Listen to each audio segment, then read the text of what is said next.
Welcome, seekers of hidden knowledge, to the mystical realm of the occult. Delve into the secrets of the universe as we journey together into the enigmatic world of ancient wisdom. Brought to you by your guide through the shadows of enlightenment, Wisdom Rocker. Uncover the mysteries, unlock the power, and journey with us as we explore the hidden depths within the pages of forgotten scrolls and ancient texts. Prepare to embark on a journey beyond the ordinary, where wisdom transcends time and knowledge is your greatest ally. Welcome to Wisdom Rocker. Prepare to awaken your inner sage. In this video, we will be uncovering the wisdom within the chapters of Chapter 4. The Meaning of Pain 1.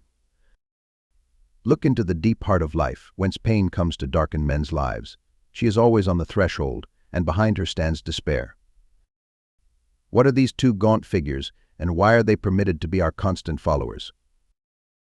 It is we who permit them, we who order them, as we permit and order the action of our bodies, and we do so as unconsciously.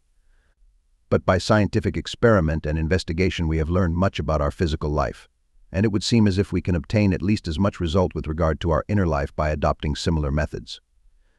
Pain arouses, softens, breaks, and destroys. Regarded from a sufficiently removed standpoint, it appears as medicine, as a knife, as a weapon, as a poison in turn. It is an implement, a thing which is used, evidently.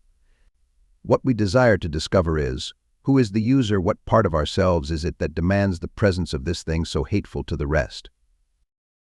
Medicine is used by the physician, the knife by the surgeon, but the weapon of destruction is used by the enemy, the hater. Is it, then, that we do not only use means or desire to use means for the benefit of our souls, but that also we wage warfare within ourselves and do battle in the inner sanctuary? It would seem so, for it is certain that if man's will relaxed with regard to it, he would no longer retain life in that state in which pain exists. Why does he desire his own hurt? The answer may at first sight seem to be that he primarily desires pleasure, and so is willing to continue on that battlefield where it wages war with pain for the possession of him, hoping always that pleasure will win the victory and take him home to herself. This is but the external aspect of the man's state. In himself he knows well that pain is co-ruler with pleasure, and that though the war wages always, it never will be won. The superficial observer concludes that man submits to the inevitable, but that is a fallacy not worthy of discussion. A little serious thought shows us that man does not exist at all except by exercise of his positive qualities. It is but logical to suppose that he chooses the state he will live in by the exercise of those same qualities. Granted, then, for the sake of our argument, that he desires pain, why is it that he desires anything so annoying to himself? The meaning of pain 2. If we carefully consider the constitution of man and its tendencies, it would seem as if there were two definite directions in which he grows. He is like a tree which strikes its roots into the ground while it throws up young branches towards the heavens. These two lines which go outward from the central personal point are to him clear, definite, and intelligible. He calls one good and the other evil. But man is not, according to any analogy, observation, or experience, a straight line. Would that he were, and that life, or progress, or development, or whatever we choose to call it, meant merely following one straight road or another, as the religionists pretend it does. The whole question, the mighty problem, would be very easily solved then. But it is not so easy to go to hell as preachers declare it to be. It is as hard a task as to find one's way to the Golden Gate. A man may wreck himself utterly in sense pleasure, may debase his whole nature, as it seems, yet he fails of becoming the perfect devil, for there is still the spark of divine light within him. He tries to choose the broad road which leads to destruction, and enters bravely on his headlong career.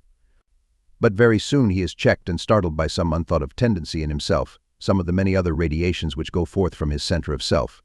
He suffers as the body suffers when it develops monstrosities which impede its healthy action.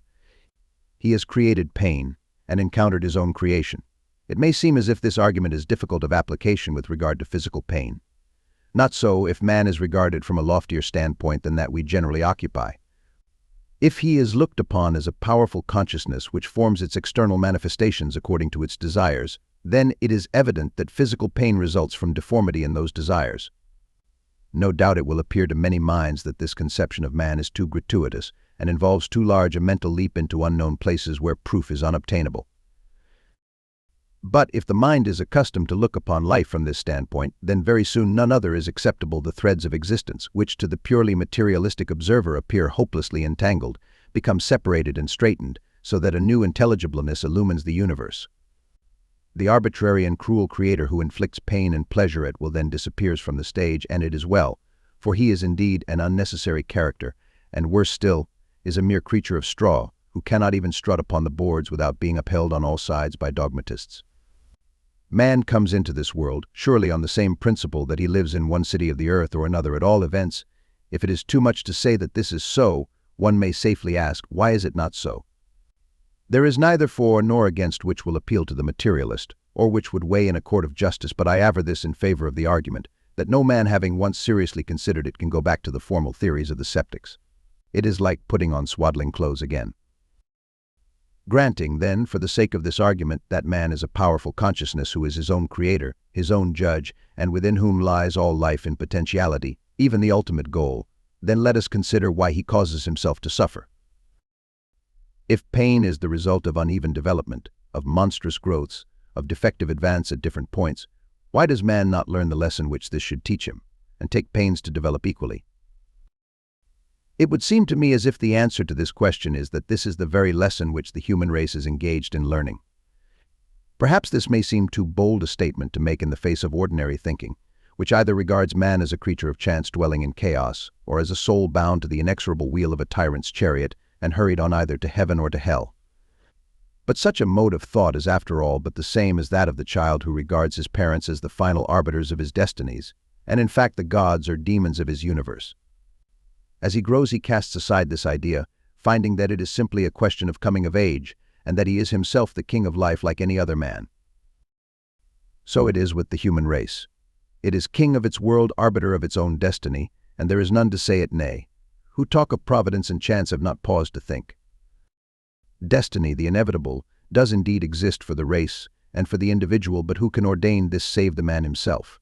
There is no clue in heaven or earth to the existence of any ordainer other than the man who suffers or enjoys that which is ordained.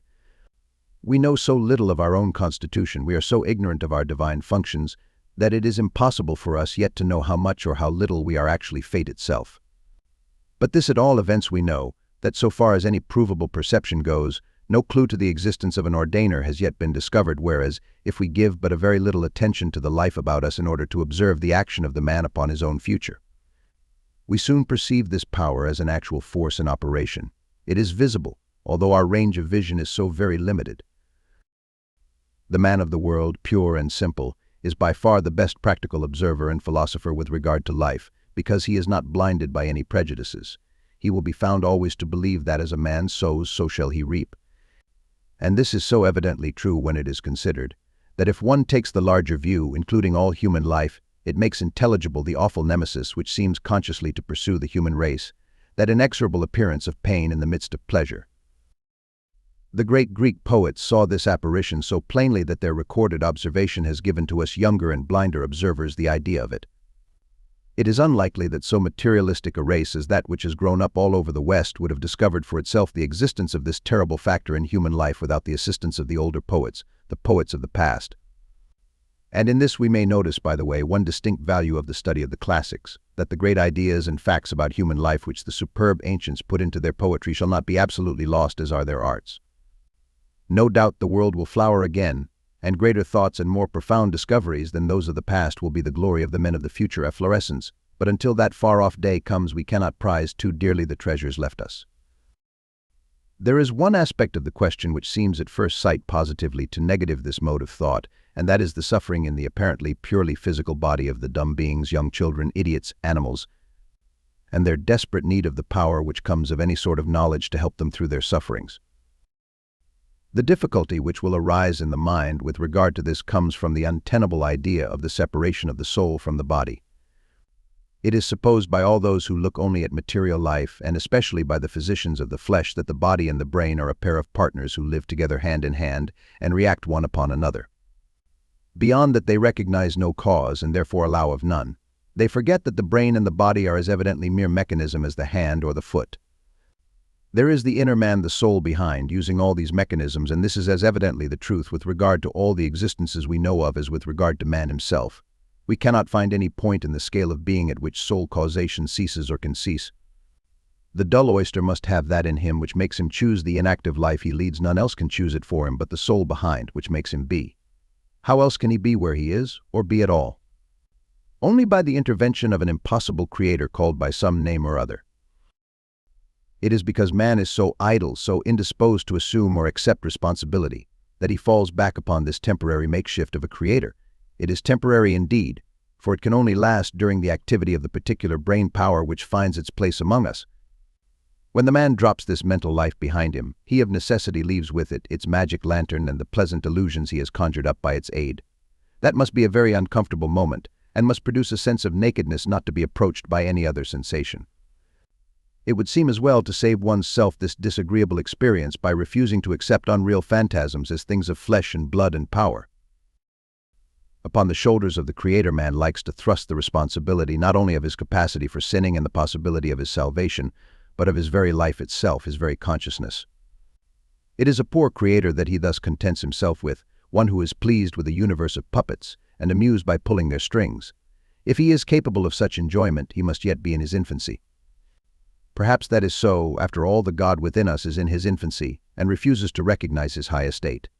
If indeed the soul of man is subject to the laws of growth, of decay, and of rebirth as to its body, then there is no wonder at its blindness.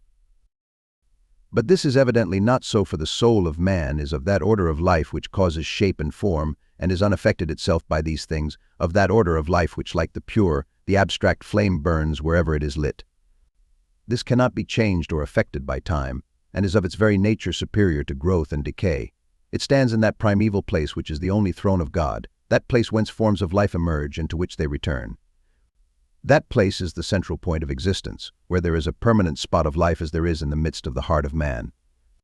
It is by the equal development of that, first by the recognition of it, and then by its equal development upon the many radiating lines of experience, that man is at last enabled to reach the golden gate and lift the latch.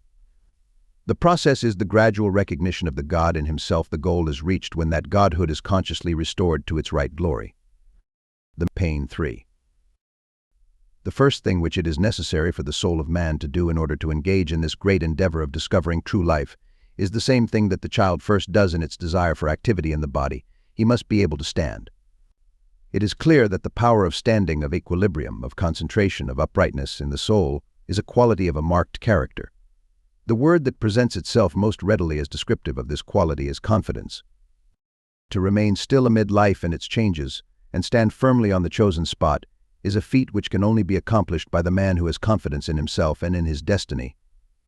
Otherwise, the hurrying forms of life, the rushing tide of men, the great floods of thought must inevitably carry him with them, and then he will lose that place of consciousness whence it was possible to start on the great enterprise.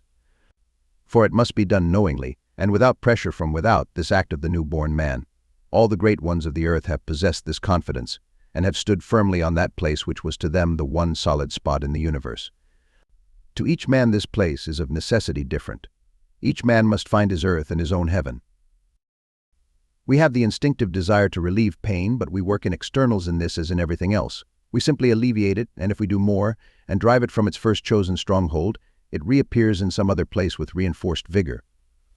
If it is eventually driven off the physical plane by persistent and successful effort, it reappears on the mental or emotional planes where no man can touch it. That this is so is easily seen by those who connect the various planes of sensation, and who observe life with that additional illumination. Men habitually regard these different forms of feeling as actually separate, whereas in fact they are evidently only different sides of one center, the point of personality. If that which arises in the center, the fount of life, demands some hindered action, and consequently causes pain, the force thus created being driven from one stronghold must find another it cannot be driven out. And all the blendings of human life which cause emotion and distress exist for its use and purposes as well as for those of pleasure. Both have their home in man, both demand their expression of right. The marvelously delicate mechanism of the human frame is constructed to answer to their lightest touch. The extraordinary intricacies of human relations evolve themselves, as it were, for the satisfaction of these two great opposites of the soul. Pain and pleasure stand apart and separate, as do the two sexes, and it is in the merging, the making the two into one, that joy and deep sensation and profound peace are obtained. Where there is neither male nor female, neither pain nor pleasure, There is the God in man dominant, and then is life real. To state the matter in this way may savor too much of the dogmatist who utters his assertions uncontradicted from a safe pulpit, but it is dogmatism only as a scientist's record of effort in a new direction is dogmatism. Unless the existence of the gates of gold can be proved to be real, and not the mere phantasmagoria of fanciful visionaries, then they are not worth talking about at all. In the 19th century, hard facts or legitimate arguments alone appeal to men's minds, and so much the better. For unless the life we advance towards is increasingly real and actual, it is worthless, and time is wasted in going after it. Reality is man's greatest need, and he demands to have it at all hazards, at any price. Be it so. No one doubts he is right. Let us then go in search of reality. The meaning of pain 4. One definite lesson learned by all acute sufferers will be of the greatest service to us in this consideration. In intense pain, a point is reached where it is indistinguishable from its opposite, pleasure. This is indeed so, but few have the heroism or the strength to suffer to such a far point. It is as difficult to reach it by the other road. Only a chosen few have the gigantic capacity for pleasure which will enable them to travel to its other side. Most have but enough strength to enjoy and to become the slave of the enjoyment. Yet man has undoubtedly within himself the heroism needed for the great journey, else how is it martyrs have smiled amid the torture? How is it that the profound sinner who lives for pleasure can at last feel stir within himself the divine afflatus? In both these cases the possibility has arisen of finding the way, but too often that possibility is killed by the overbalance of the startled nature.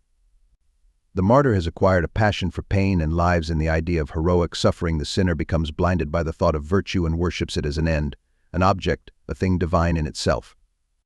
Whereas it can only be divine as it is part of that infinite whole which includes vice as well as virtue. How is it possible to divide the infinite, that which is one? It is as reasonable to lend divinity to any object as to take a cup of water from the sea and declare that in that is contained the ocean. You cannot separate the ocean. The salt water is part of the great sea and must be so, but nevertheless you do not hold the sea in your hand. Men so longingly desire personal power that they are ready to put infinity into a cup, the divine idea into a formula, in order that they may fancy themselves in possession of it. These only are those who cannot rise and approach the gates of gold, for the great breath of life confuses them. They are struck with horror to find how great it is. The idol worshipper keeps an image of his idol in his heart and burns a candle always before it. It is his own, and he is pleased at that thought, even if he bow in reverence before it.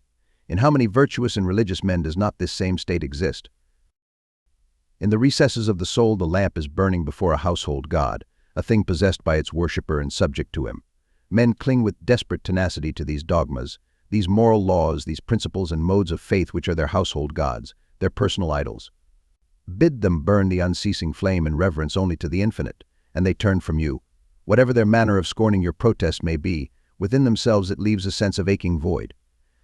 For the noble soul of the man, that potential king which is within us all, knows full well that this household idol may be cast down and destroyed at any moment, that it is without finality in itself, without any real and absolute life. And he has been content in his possession, forgetting that anything possessed can only by the immutable laws of life be held temporarily. He has forgotten that the infinite is his only friend. He has forgotten that in its glory is his only home, that it alone can be his God. There he feels as if he is homeless, but that amid the sacrifices he offers to his own especial idol there is for him a brief resting place, and for this he clings passionately to it. Few have the courage even slowly to face the great desolateness which lies outside themselves, and must lie there so long as they cling to the person which they represent, the I which is to them the center of the world, the cause of all life. In their longing for a God they find the reason for the existence of one. In their desire for a sense body and a world to enjoy in, lies to them the cause of the universe. These beliefs may be hidden very deep beneath the surface, and be indeed scarcely accessible, but in the fact that they are there is the reason why the man holds himself upright. To himself he is himself the infinite, and the God he holds the ocean in a cup. In this delusion he nurtures the egoism which makes life pleasure and makes pain pleasant. In this profound egoism is the very cause and source of the existence of pleasure and of pain. For, unless man vacillated between these two, and ceaselessly reminded himself by sensation that he exists, he would forget it. And in this fact lies the whole answer to the question, why does man create pain for his own discomfort? The strange and mysterious fact remains unexplained as yet, that man in so deluding himself is merely interpreting nature backwards and putting into the words of death the meaning of life. For that man does indeed hold within him the infinite, and that the ocean is really in the cup is an incontestable truth, but it is only so because the cup is absolutely non-existent. It is merely an experience of the infinite, having no permanence, liable to be shattered at any instant. It is in the claiming of reality and permanence for the four walls of his personality that man makes the vast blunder which plunges him into a prolonged series of unfortunate incidents and intensifies continually the existence of his favorite forms of sensation. Pleasure and pain become to him more real than the great ocean of which he is a part, and where his home is he perpetually knocks himself painfully against these walls where he feels, and his tiny self oscillates within his chosen prison. Thanks for watching the Wisdom Rocker. Don't forget to like, comment, and share.